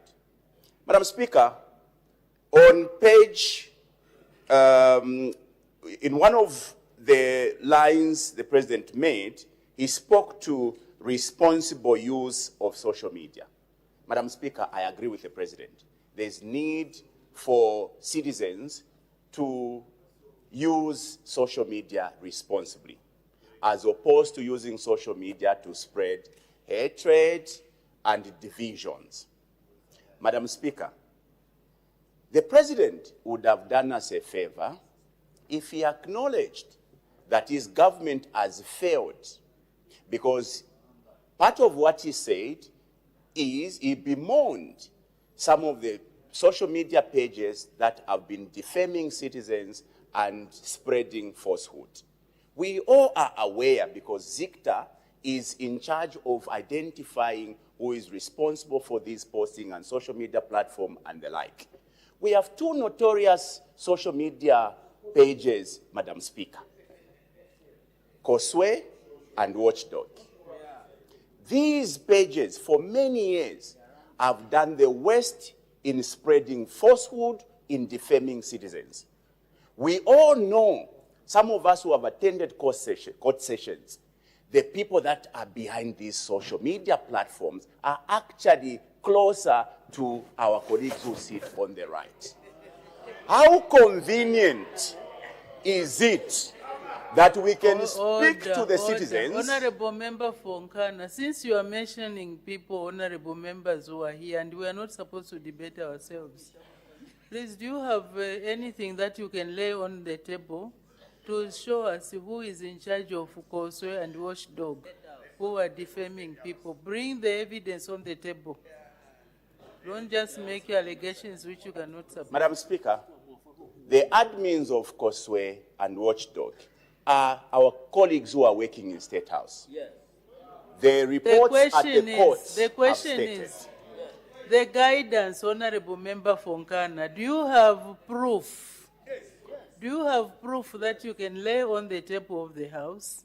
Because whatever you say on the floor of the House must be, one, be factual, two, must be verifiable. If you don't have, then don't go that route. You may continue. Madam Speaker, on page 9 of the report, page 9 of the report, the President says the UPND has recorded unprecedented reduction in political violence and cadreism. He says there is no room for violence and cadreism, no room for lawlessness. The people that prepared the speech for the President failed to remind him. Colleagues, the levels of violence today that have been recorded are unprecedented. Honorable Mutaya Chalo's vehicle was smashed in the presence of Honorable Kafuaya in the by-election in Petauke. It is on record. It is on record, Madam Speaker, a young man called Black Apple was abducted at a graveyard, beaten, filmed, and broadcasted by UPND cadres.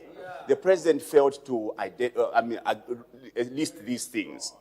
Madam Speaker, in the by-election of Kawambwa, Sean Tembo and team were attacked at a police station in presence of Officer Yuri. Honorable Member Fonkana, order. There is an indication for a point of order. Honorable Member for Katombola, what's the point of order? Thank you very much, Madam Speaker, for the opportunity. The people of Katombola constituency.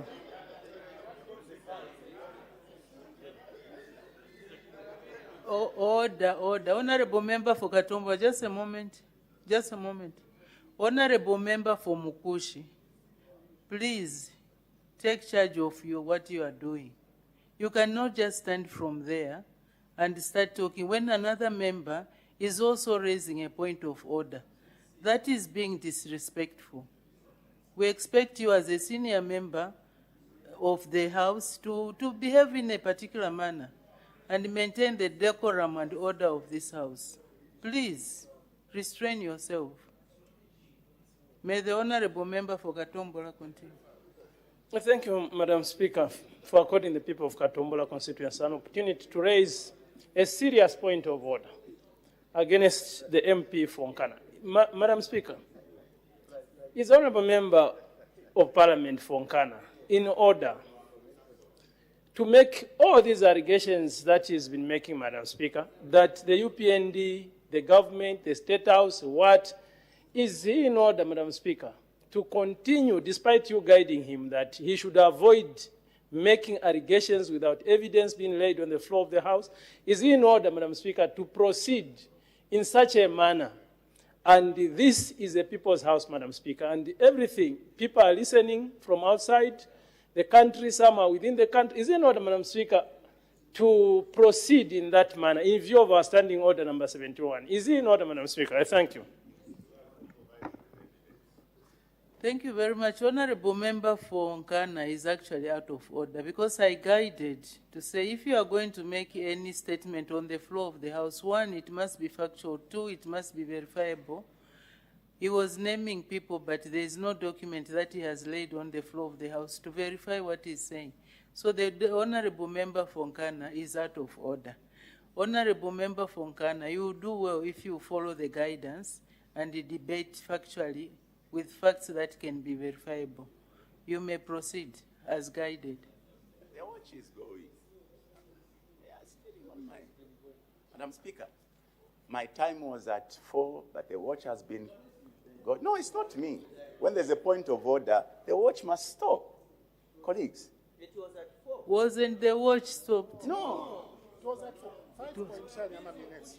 I was at 4. Okay, let's go back to what the time was. Honorable Member for Mukushi South, I have guided. Please, let's make progress. You are raising a point of order on who? We are still talking about the time. The time is now 04:19. Was that the time, Honorable Member Fonkana, when the point of order was raised? That's 5. Okay, let's stop at 04:19. You have 4 minutes and 19 seconds, Honorable Member Fonkana. Use it wisely. Madam Speaker, when I started making my presentation, I emphasized that I'll only speak to things that are in public domain. It shocks me that things I'm speaking to have not reached my colleagues who are rising on point of orders.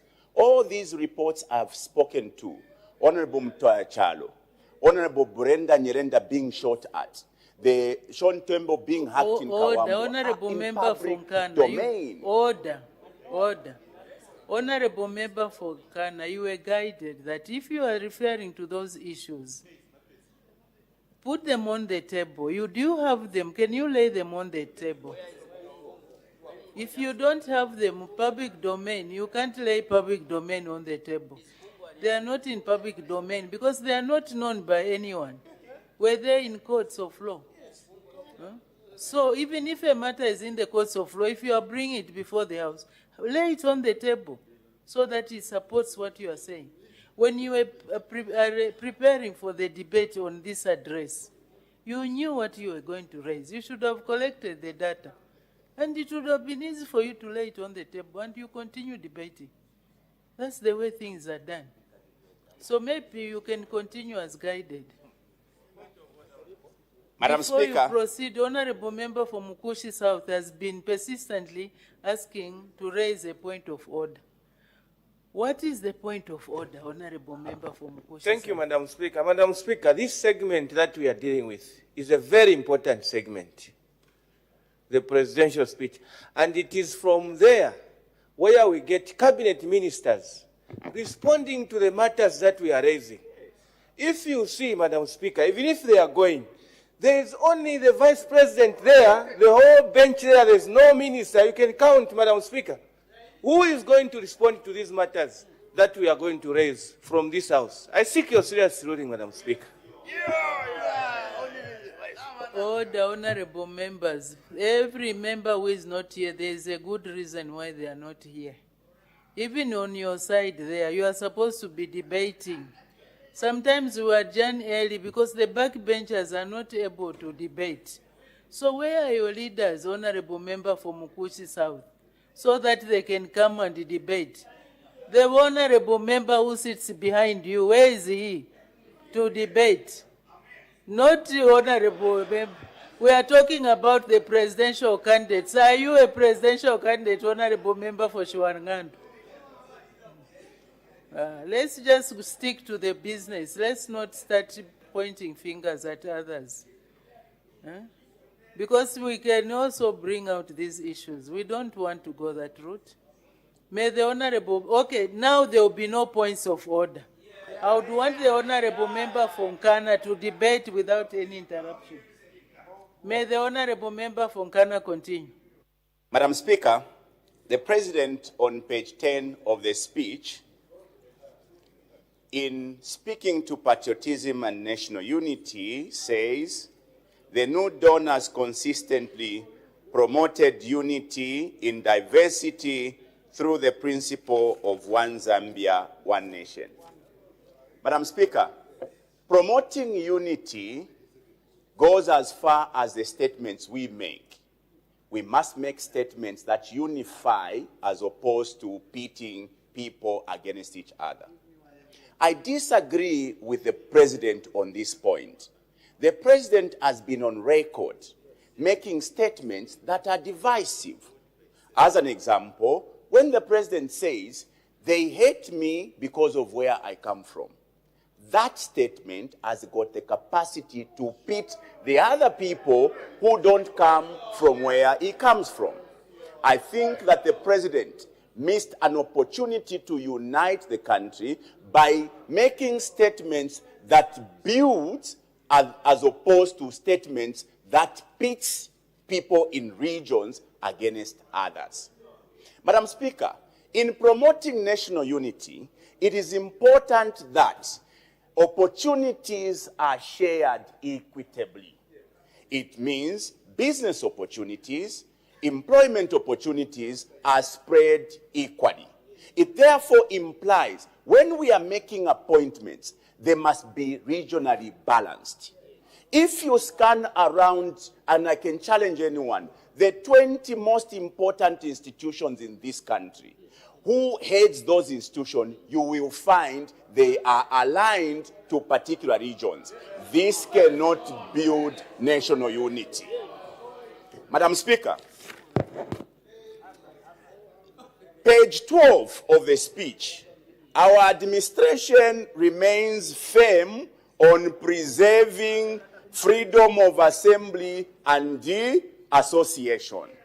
The President missed this point. Madam Speaker, from 2021, when the UPND were elected, how many political groupings have applied for permission to hold gatherings that have been rejected? Madam Speaker, as we speak today, just last week, how many opposition groupings of people were in custody as we speak today? Our colleague was arrested and sent to jail for simply going to the market, Honorable Bowman Lusambo. So when the President says we are making efforts to promote association, freedom of association and assembly, I think whoever wrote the speech to the President misled him. Order, honorable members. I had said there is no point of order, but Honorable Member Fonkana, be factual, please. Honorable Bowman Lusambo was not arrested for going to the market. Huh? You don't have all the facts. Let's not debate people. People were taken to court and the court made judgments, rulings there. So let's not debate individuals who are not here to defend themselves. Be factual, Honorable Member Fonkana, please. Proceed. Madam Speaker, at an opportune time, I'll show you that Bowman was arrested for simply going to buy a pie. Madam Speaker, the President says we must ensure the extraction of natural resources do not become a source of insecurity and instability in our country. And I agree. Our resources must be shared, must be enjoyed by our people. We must not allow anarchy in extracting our minerals. Madam Speaker, I am very shocked that in wanting to extract our minerals, we have gone on to label our own people as criminals to a point where we send the army to extract, or rather to fumigate and exterminate our own citizens, as opposed to engaging them so that they are in the forefront of managing these natural resources. Madam Speaker, I thank you dearly. Thank you very much. So let's make progress. The Honorable Member for Chitambo.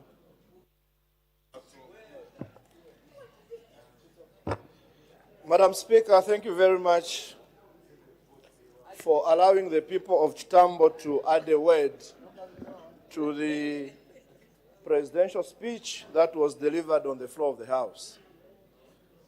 Madam Speaker, today I will debate like a pan-Africanist in the way that I have noted something on page 10 where the President said this administration has consistently promoted unity and diversity through the principle of one Zambia, one nation, and one people. Madam Speaker, this is very important to this nation. We must strive to ensure that this nation is united. Because in unity, Madam Speaker, there is a lot that this country can benefit. And Madam Speaker, Zambians must take this message as a timely warning to all of us that want to take unity and the peace that we are enjoying for granted. Because, Madam Speaker, when you watch news today, you see that there's a lot that is happening and you feel sad to see countries that are at war because of lack of peace, lack of unity. Madam Speaker, if this country got united today, we start seeing each other as a brother and sister, we can achieve a lot. One, we can promote tourism because people will come to this country because they will know that in Zambia there is unity. Two, Madam Speaker, we'll have what I might call foreign direct investment flowing to this country because unity will attract them. They will know that when you go to Zambia, we shall find people who are united, who are speaking almost one language. Madam Speaker, we've got 7 main languages that are spoken across this country. It would be very nice also to understand and learn that we start promoting these languages so that our children who are coming in future should emancipate and ensure that these languages, they don't die. It's now too much of English with our children, Madam Speaker, and I'm getting worried about the unity. Madam Speaker, to have a one people is not an easy thing. We need to work extra hard in order to attract Zambians to start thinking that when we get to a situation of having a one people, we can do a lot of production for this country because there will never be a time that I'll be looking at one person to have more than myself. Because everything, Madam Speaker, will go a long way. Will go a long way, Madam Speaker. Today we're talking about this CDF, and it looks like there's nothing that is happening. There is a lot, Madam Speaker, that is happening. There is a lot that is happening. And Madam Speaker, through this CDF, and through the decentralization policies that are happening right now, if we enhanced them and we pushed so much on it, and we bring what we are calling people who are working together, we can achieve a lot, Madam Speaker. Because each year and every year, each one of us is assured that we shall have the money. And this money shall be used by the community. And Madam Speaker, this money, if it is well harnessed and if it is well used, it can unite people. Because, Madam Speaker, can you imagine that this country called Zambia is being beaten by Zimbabwe in terms of trade skills? Today, we are pushing a lot of people into trade skills. Give it time. You are going to realize that this country will have a lot of skilled people, skilled manpower in this country. And if we have a lot of manpower which is skilled labor for this country, Madam Speaker, it will mean that production will go high. And when production goes high, Madam Speaker, it will lower the cost of doing business in this country. And that, Madam Speaker, will bring unity because everyone will have enough to spend for their families and their children. Madam Speaker, in unity, if you are united, you can build a lot. Madam Speaker, all I'm trying to say is, Zambians today, the thing that they must strive to do is to get united. No matter what bad things can be done around all of us, the first thing that we must do is to forgive each other and look at how well we can unite this nation. Madam Speaker, a united nation can grow to heights such that in this region called SADC, Madam Speaker, we can be the leaders if we got united. I thank you. Thank you very much. The Honorable Member for Isoka.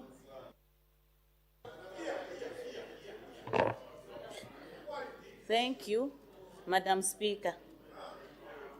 Madam Speaker, may I take this opportunity to first of all thank the President of the Republic of Zambia, Mr. Hakainde Hichilema, for the speech he ably delivered that touched so many pertinent issues that border on the welfare and livelihood of the beautiful country, Zambia. Isoka inclusive.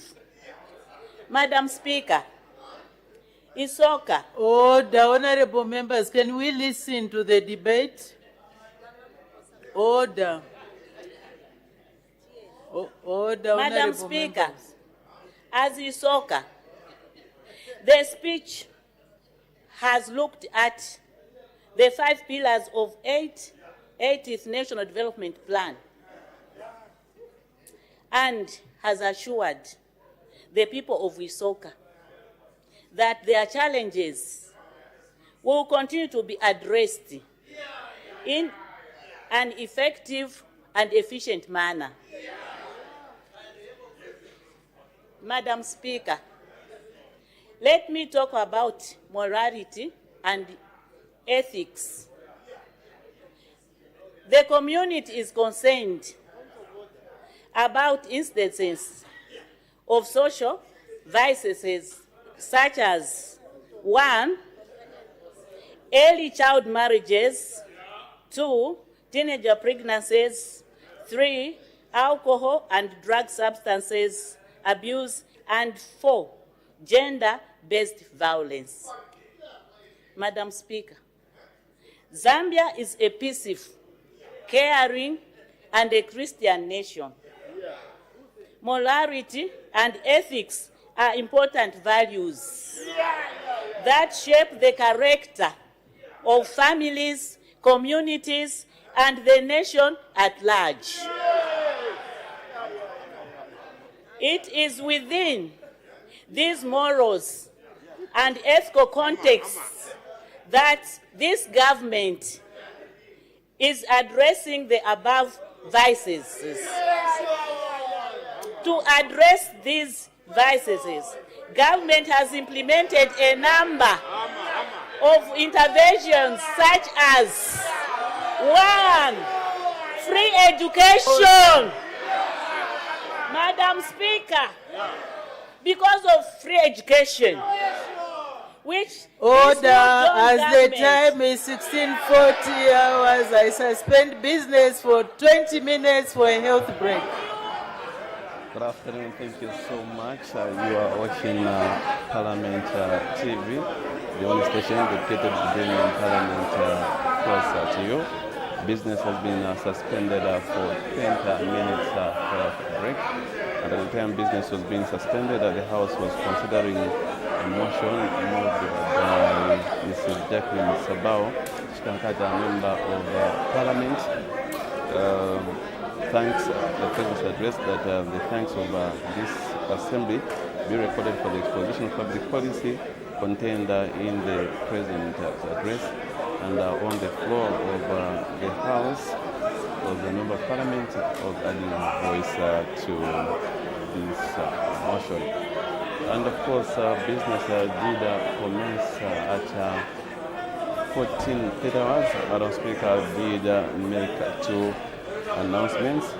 And in the first announcement, Madam Speaker did recognize the presence in the public gallery of pupils and teachers from Andola Trust School in Andola District, as well as the pupils and teachers from Roy Goy Christian School in Chongwe District. And Madam Speaker did welcome the visitors to the National Assembly of Zambia. After those announcements, there was consideration of 2 government bills. The first one, the Minister of Transport and Logistics did present the Civil Aviation Amendment Bill, National Assembly Bill number 3 of 2026. And the bill was read first time and referred to the Committee of Transport, Works and Supply. The Minister also did present the Civil Aviation Authority Amendment Bill, National Assembly Bill number 4 of 2026. The bill has been referred to the Committee of Works and Supply. After presentation of those 2 government bills, the House did consider 8 questions for oral answer understanding order 80, and 1 question did lapse because the Member of Parliament was not around in the House. After consideration of those 8 questions understanding order 80, there was a resumption of a debate on the motion of thanks the President address that the thanks of this Assembly be recorded for the exposition of public policy contained in the President's address.